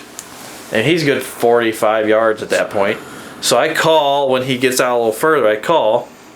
And he decides to turn around, come back the way he came, and come onto the neighbor's property and look over from there. Didn't you say you had wasn't there a spike or something before that who walked right where you wanted him to? Well, when he was doing all that crap of going everywhere I didn't want him to go, the fork horn he kind of showed up with decided to walk right where I wanted it to be. That's when you're just like, I'm thankful for you. And honestly, I think that fork horn kind of screwed me because I think that bigger guy was like, oh, it's just that guy grunting. I know that guy. So when he saw it, I couldn't make him think that there's a deer in this brush right here that he's not seeing. Because that fork car was throwing you off. Yeah. So he came every which way but my shooting lane. He was shootable on the neighbor's property, but I'm not that guy. You're not that guy. pal. Yeah. So it's just one of those things like, doing the right thing sucks. So Yeah. I'm not just the camera. There's cut no, the camera, it's going down. So I think 2023's season was all around great because it kind of like it was unfortunate that you didn't have a camera during the season Right. to get like your film, but you had Brandon filming you when you could, and then you got a camera later. I'd say, what was it, December when you got it, or was it before? I had it during shotgun season. Okay, and that was good because then we were able to get that film. So now it's like We filmed for a good 10 minutes of a 2-pointer just sitting there. yeah. Oh yeah. God, That's the man. thing. Like you learned this. I learned a lot this year. Just film whatever you get going on. even if it's just The your pre-roll, phone. you know. I got it was a first for me on the film of that spike. I mean, first time physically seeing somebody work a scrape. Yeah. Like he came there, he was working, he worked this scrape, worked this one. I feel like I remember that video. It's just sat there for like. I had 10 to minutes. pee so bad. Is this And the he one? just Is this the wasn't one where leaving. the deer wouldn't move at all? Yeah, he stood there like this. Oh, watched the trail. I'm like, dude, I I'm got not, that's when- it didn't flicker. Because that's It when was- Braden called me and he goes, dude, I'm telling you, that thing stays there 30 more I seconds. did. I was You're like, gonna- if he waits here a minute longer, he's gonna catch an arrow. That reminds me of 2022 when we were in the ladder or the what you guys call it, the corn stand. Yes. And those 2 button bucks came out. One fought the tree. Oh my gosh, that And it walked right up to the tree stand. I'm like, we're about to throw a rock at this. This is getting ridiculous. And then No. we started carrying slingshots. Oh, you guys aren't ready for that. We got a squirrel out there that's tweaking. You're going to see him. The pain. That's a 300-pound squirrel, too. He's probably he's got a permanent walnut in his mouth right now. Because That's just his Adam's Down apple. and that sucker went, "Ah." No, but as I was saying, I think the 2023 season, with how big we got into it, really committing on filming everything and making the properties better, I think this coming season, like off season, I think with your new place and both properties, I think putting in the time and making everything better, I think this season has great potential, especially with, leading into 2024 season. yeah, I think it has so much potential, especially with the deer you've showed us on yours. yeah. I think if you put in the right sort like resources for the deer and at our place too, I think if we can give them the time, and with our old property, we need to stay out Yeah. with how much traffic we put into and like go hunt public ground. And that's one thing I think we were thinking about for ground management. The impact you make on every time you step foot on that ground. It doesn't matter if it's 1 or 200. It's there. It Yeah. doesn't go nowhere. Your step is there. Yeah. You know, it's just. Deer can write a story with just the scent they tell with your footprint. Oh That's why we my need gosh. jetpacks. Yeah, jetpacks, I'm thinking. Great. That's why I think it's also, I try to pay attention how I'm entering where I'm hunting. I know some people don't have an option. I know I don't have an option on one of the places I hunt. I just got to go where because there's only one place to enter. That's the new property. It's like you have to walk in that field. You can't. And that sucks because that's where they want to go. Yeah. So it's really, you got to get a win that you think is going to be good. Basically, the way I usually attack one of those, because, I mean, at the property I've hunted on for 2 decades now, I always have to enter from a certain point, but the route I take to my stand depends where do I think the deer are going to be. So, okay, then I'm going to cut straight to my stand because I don't want them smelling me until they get right in my shooting lane. I don't want them smelling my track Yep. until I get them right in my shooting lane, then it's too late for them. Mm-hmm. If they're going to snitch on me, they're going down. You know? So. Snitches get stitches, bud. Blow this. Yeah. I tell you what, going all the way back into that doe management one, I was sitting out there until 9:30 and I hated it.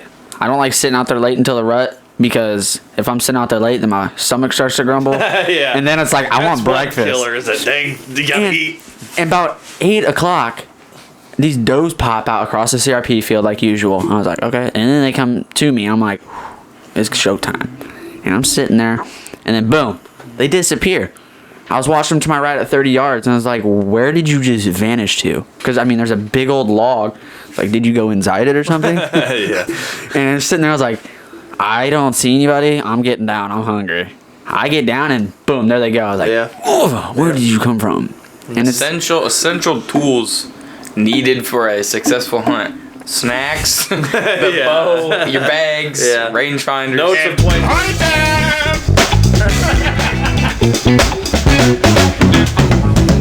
Like grunt calls. I think it is like just a note of 2023.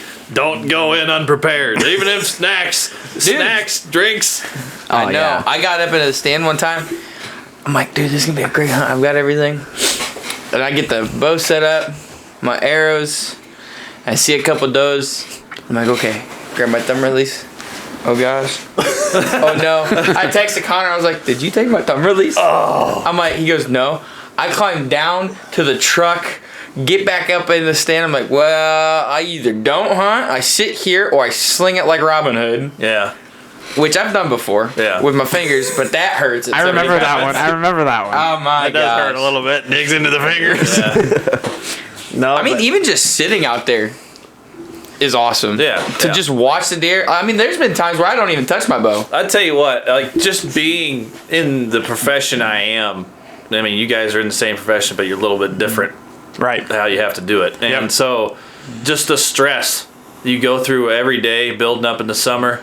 When you finally get to sit in the stand, I could have cared less if I forgot my bow. Yes. Just sitting out there.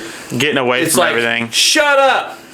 And it does. Yes. I mean, you don't have to listen to nothing. I just turn my damn phone off. I don't want to hear that. Mm-hmm. And that's it. You're just watching everything unfold. You're just muting the world. Yeah. You're just there. This opening, I remember, not this past open, but the year before was pretty good. I was at work and it was a Saturday, and you got your 9-pointer. That was my first ever deer with a bow. That was October 1st. It was Yeah. opening Oh, yeah, day. opening day, I remember that. Because I was at work and I got so mad because I couldn't take off, and you sent me a video and I couldn't tell what the deer was because you're like this with the phone. We were actually about to leave that day. And it was, We were. It was a late morning, 9 o'clock, 9:05. I got the text from Cage. I don't know what kind of text it was. I said there's a deer coming down the trail. It's not what you said. It was Tyler, Keller, look, trail, doe. I'm like, okay, so I'll just look at the trail. It was a very exciting day. It was my first ever deer with a bow. First ever shot I'd taken on a buck with a bow. And he came out in 20 yards, and I thought a really good shot. Yeah, it was probably 2 inches low, and that would be why you didn't have. But the hole that was created. Gosh, it was devastating. What were you using there? The Rages or what? No, I switched to a G5 Mega Meat. Oh, the by expandables there. Yeah, I think Yeah, those are nice. T-Bone T-Bone makes them. Yep.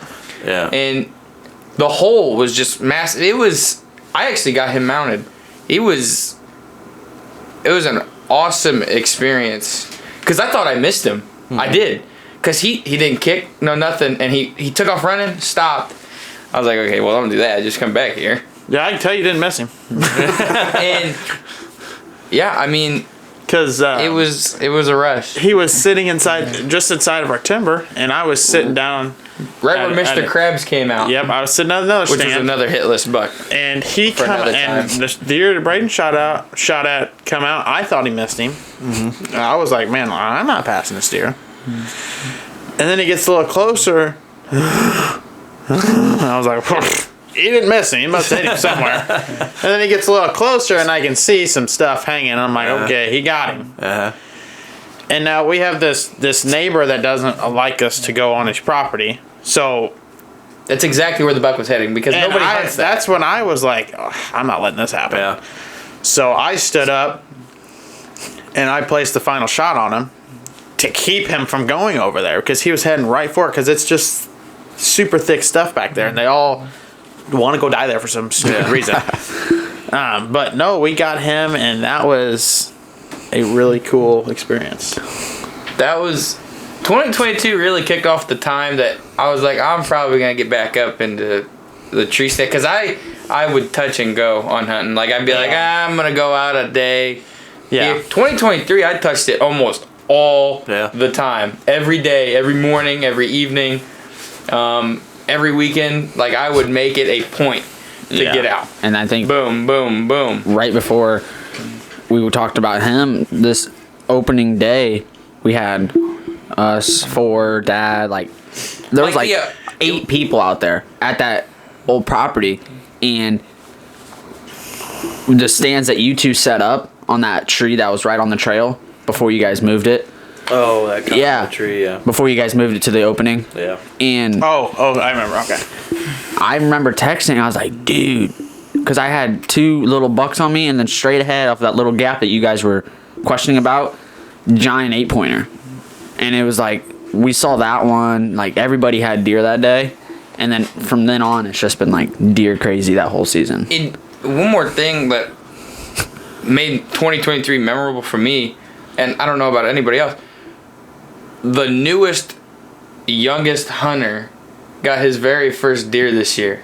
Yeah. And that was so fun to witness. Like, you can tell that he loves the sport when somebody's crying on their first deer. Yep. Like, it was such an emotional ride. Like, I think all of us had so much fun that day. We didn't even freaking see anything. I mean, Well, I saw a fat squirrel. I could have Yeah, I was gonna swung. say- I saw those 2 huge bucks that kind of disappeared before they got to you. But to be able to just to see the look on his face on getting his first deer, it was so special. Like I enjoyed the hunt even more to witness. Like, he has an appreciation for the sport. Yeah. You could tell, and it was just awesome. I mean, it's always awesome to see a first hunter get their first deer and actually respect it. I mean, there's been a bunch of, I know that there's countless people out there that like they go and shoot. They're not out there for the sport. Yeah. It just made 2023 very special that Reed had gotten his first deer. Yeah, I mean, 2023 was a very big learning year for us on a lot of things, on how to properly film. I mean, it's hard to film by yourself. Yeah.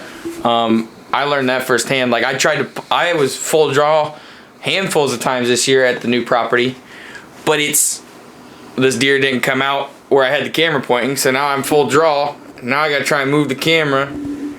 It always pays to have a second guy.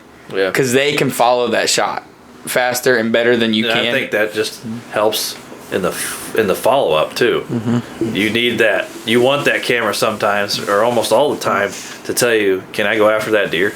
Yeah. Like, a camera's not gonna lie to you. No. Shows you exactly what you didn't see the first 100 times. You know. It's cool, and I think